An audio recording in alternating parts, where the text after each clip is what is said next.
I have now a tribute to Mr. Robert Morris. The Honorable Mia Motley, Prime Minister of Barbados, other members of the Cabinet, including Deputy Prime Minister,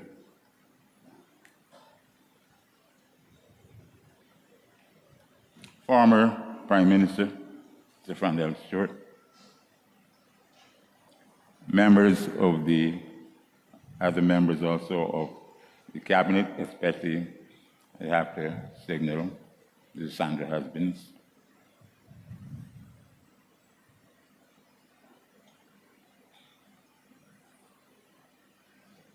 distinguished members of the Democratic Labour Party who are here, Sir Richard Shelton, Dr. Clyde Maxwell,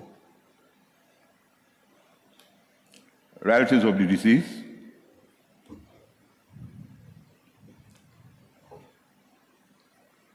President of the Senate, Reginald Farley, congregation of mourners. It is my honor to bear tribute to the late Anderson Morrison this afternoon. We are members of the same Jones clan, attended the same secondary school, took part in elective politics for the same political party, and both served with the late, great Errol Walton Barrow. The greatest tribute that can be paid to Anderson Morrison is that he changed the face of politics in the traditionally and historically conservative Christchurch parish. From 1655, when records have been kept of representatives in this parish, until well into the 1930s, planters represented the parish. A delegation of landowners would requisition a grandee, as they were called, who would normally accede to their requests, and his election was automatic. And he was voted for by those who had 20 acres of land or more.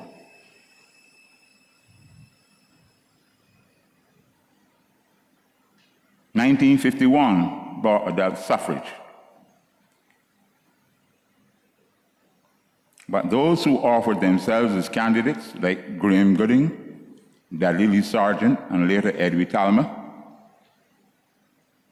were not products of our post-emancipation villages. Neither was the late Bernard St. John. Anderson Morrison, who traced his ancestry from Henry Jones, who lived between 1769 and 1852, and his wife Ruthie Bella Drayton. These were people of direct African descent. Henry was on the list of Bruce's plantation in 1817 as a black carpenter. But he was able to buy 6 acres and 3 rows of land, and so he was on the 1847 list of proprietors in Barbados, which meant that he had to pay taxes. It meant also that he would later be able to vote, he and his descendants. Now, Anderson is not the first member of the clade to go into elective politics. In fact, a cousin, Colonel Thomas Russell Jones, who descended through Henry to Abraham Jones, who was a headmaster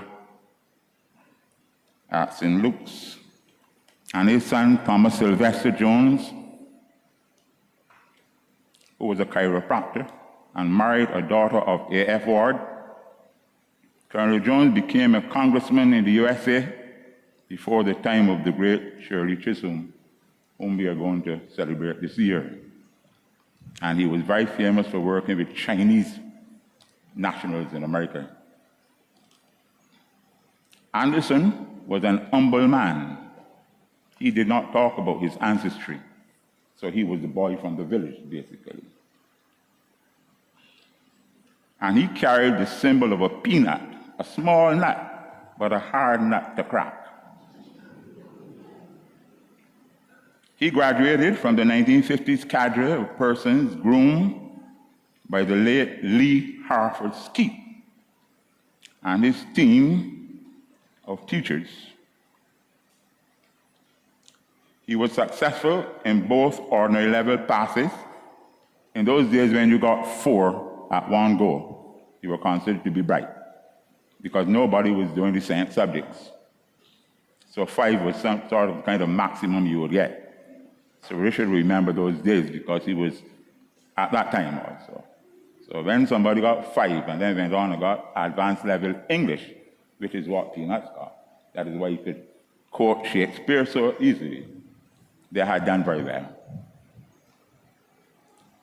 He was in the class of Bobby Thomas, who got a Barbados scholarship.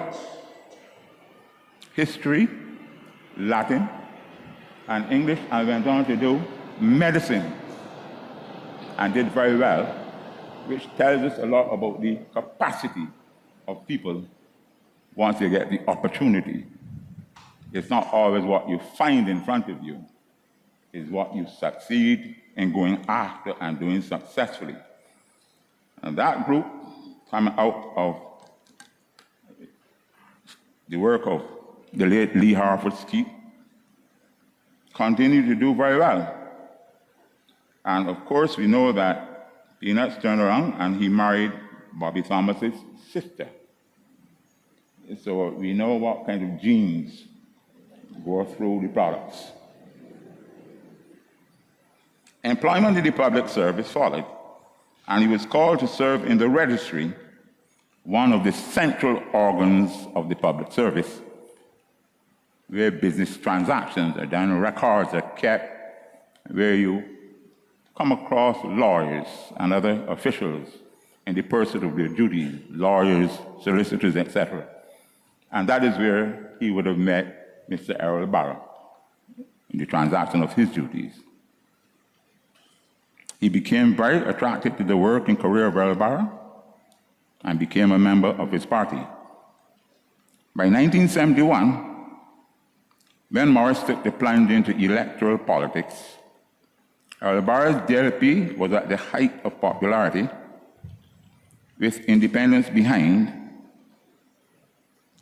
and with an apparently bright future ahead. The political future seemed certain, but the death of the late, great Sir Grantley Adams brought new players into politics, and Barrow felt the power of this new group of players who were able to find unity with agencies like the Anglican Church because of this establishment procedure. And after that, the Democratic Labour Party started to take a plunge. Anderson held positions as Minister of Agriculture and later was Parliamentary Secretary in the Ministry of Transport and Works.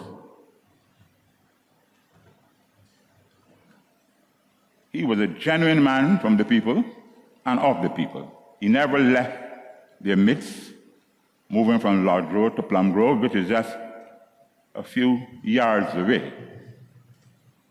Not really a geographical or a sociological move. He was always with the people, whether at cricket matches or other events of celebration.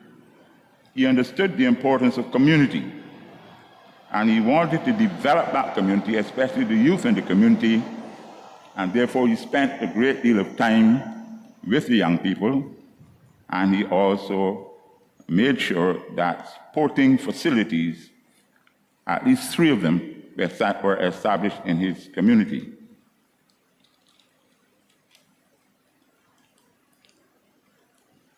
On a closing note relating to the political aspect of the tribute,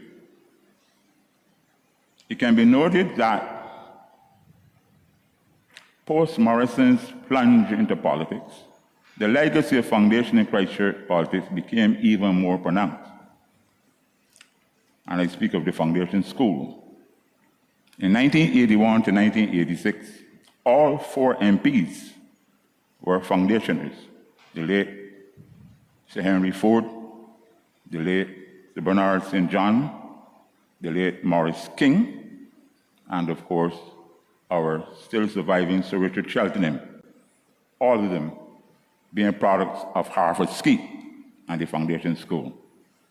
Certainly, Peanut's plunge into politics started other people in becoming involved, not necessarily speaking about individuals, but other persons in the school. In 1986 and 1991,